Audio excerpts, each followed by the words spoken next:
Another key thing to see about this isness and living from this isness, or living from your infinite being, from your transcendent nature, is that you still channel the personal will. Like, you need the personal will to be able to move and act in the world. Like, the personal will, you need that. If you try to cut yourself off from the personal will and you try to do like the Tony Parsons thing of like, oh, it's all just happening, you'll just become dissociated and suppressed and avoidant and fragile and frozen. Because the thing is, from this isness, that's when it's all just happening. But you're always the one, even your ability to be the isness and to be the all, it's all just happening, that's coming from your own ultimate will.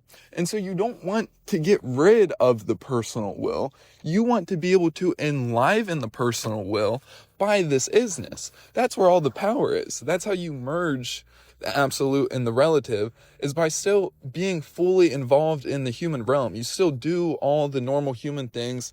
You may still have to pursue a career to make money, or you may feel inspired to pursue a relationship, or to pursue a family, or to pursue art, or to pursue a sport.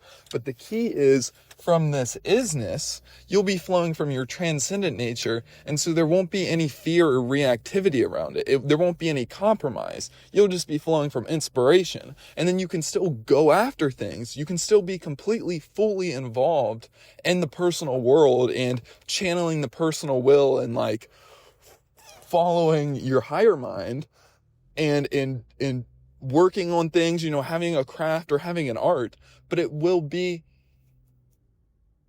happen in the best way possible from this isness, because from this isness, there's no resistance, there's no procrastination, there's no avoidance, there's no backtracking, there's no doubting yourself, there's no beating yourself up and spiraling for making a mistake. You may still make mistakes. Like, the isness doesn't automatically make you perfect, because really, like, there is no perfection in conditionality. The true perfection is the unconditional perfection. It's the isness. And from that unconditional perfection, even if you make a mistake, the mistake is perfect as it is. Everything just is as it is. And then you flow through the mistake. And that's when you correct your mistakes in the best way possible. That's when you learn and develop it a skill in the quickest, most efficient way possible, is by just flowing through it, just being the isness. And that's where all the juice is. This is the merging of Shiva and Shakti and taking on cosmic consciousness. This is the merging of the absolute into the relative. This is the integration. It's being the isness, even in the dynamics, in the activeness of life, even during a conversation, even during every movement of life, during your career, during your relationships, during your sport, during everything, just being the isness, just flowing through. And from the isness, you can do anything. You may have to study. Like, if you're a scientist and you are working on some type of research, you may have to study research papers to sort of get to where you're trying to go. Or if you're an artist, if you're an interior designer, part of your process may be studying other interior designers. There may be inspiration in that. Like, you may get inspiration from listening to other designers or seeing their work. But from this isness, you can do any of that. This isness is unconditional. This isness doesn't try to say things like, oh, like, it's the frozen energy which tries to tell you stuff like, oh, like, I should just sit on the couch all day. I should never pursue anything because it'll all just come to me. That's actually conditional. That's a limitation. The isness, the real effortless impersonal being, the real transcendent neutrality, has no conditions. It's unconditional. And from this unconditional isness, you can do anything. You can be inspired by anything, and you can do what feels right to you.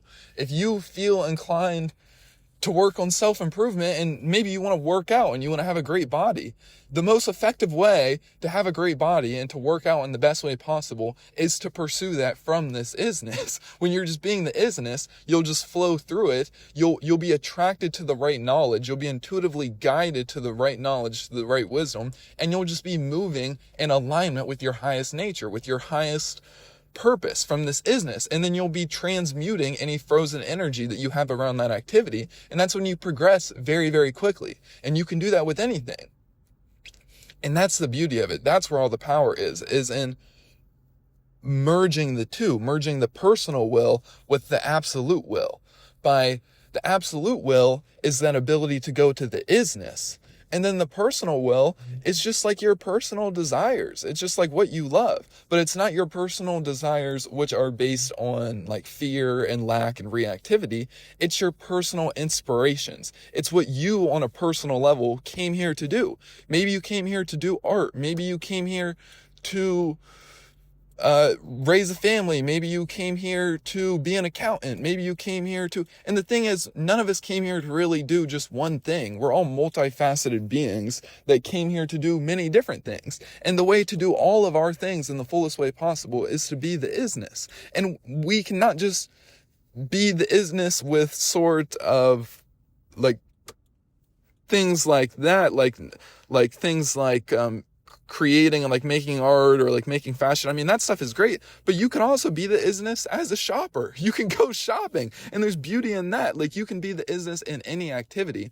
And when you're moving from those higher desires, which aren't based on fear and reactivity, it's just inspiration, you'll be able to do anything that you love on a personal level, but in the highest and most empowered way possible. And it will never develop into a problem, because things like low frequency behavior, like compulsions, like addictive behavior, like things like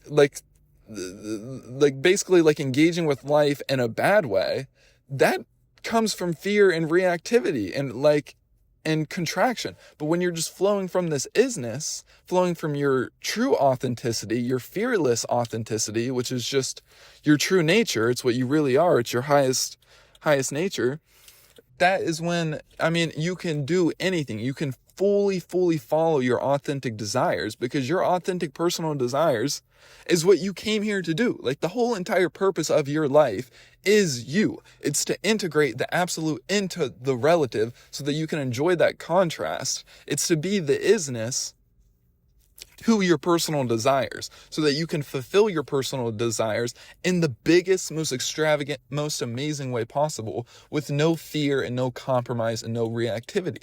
That's your true purpose. That's the merging of the absolute with the relative, of Shiva and Shakti, and taking on cosmic consciousness. It's living as the isness in every movement. It's that return to authenticity, to childlike flow, to following your personal desires, which are not based on fear, but just inspiration. And that's the return to the Garden of Eden. That's the purpose of life. That's what life is all about. And that's true enlightenment. Enlightenment is not sitting in a cave and avoiding life.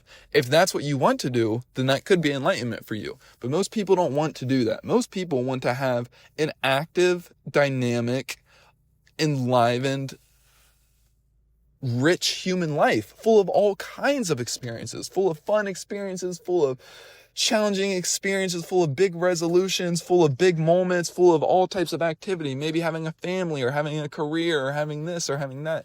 Like that's the whole purpose of the human experience. But the way to have that in the best way possible is from this isness. It's living as the isness, as a transcendent neutrality. And there is no upper limits to that. There's no limits to how far you can take that. And that is how you become the greatest version of yourself. That's why self-transformation, self-transcendence is actually the highest level of self-improvement. The highest level of self-help, of self-improvement, is in transcending the self. It's in being the isness. And from there, there's no limits. That's your infinite nature, and that is your true purpose.